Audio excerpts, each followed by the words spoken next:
ফকিন্নির বাচ্চা, তোর সাহস তো কম না। 1 কোটি টাকার গাড়িতে হাত দিস? তোর 14 গোষ্ঠীর ক্ষমতা আছে এই গাড়ির টায়ার কেনার? স্যার, আমি কিনতে আসিনি। আমার বাবার খুব শখ এই গাড়িটা দেখার। সিকিউরিটি, এই ছোট লোকটাকে ঘাট ধাক্কা দিয়ে বের কর। আর শোন, এর বাপকেও দুটো লাথি দিবি। আমার বাবাকে অপমান, এই অপমানের শোধ আমি নেব ম্যানেজার। আমি ফিরে আসব।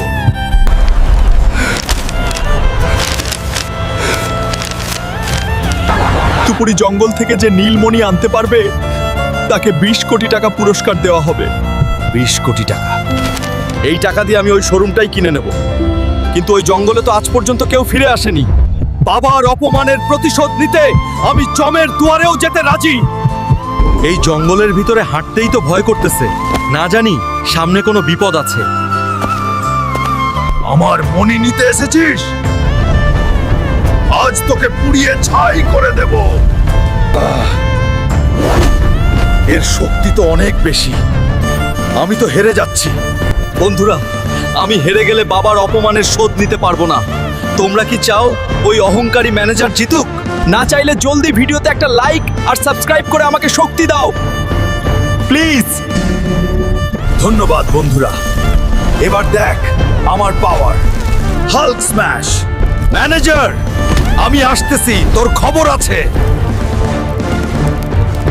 মিস্টার চৌধুরী, এই নিন 20 কোটি টাকার ব্লু জেম। আমি আপনার ওই গাড়ির শোরুমটা এখনই কিনতে চাই। এটা তো আসল। ঠিক আছে হাল্ক সাহেব, ডিল পাকা। আজ থেকে ওই শোরুমের মালিক আপনি। চলুন, আমি নিজে গিয়ে আপনাকে চেয়ারে বসিয়ে দিয়ে আসবো। আরে বড় সাহেব যে। স্যার, আসুন আসুন, আমাদের ধন্য করলেন। চুপ কর, আমি একা আসিনি, আমার সাথে এই শোরুমের নতুন মালিক এসেছে। উনাকে সালাম কর।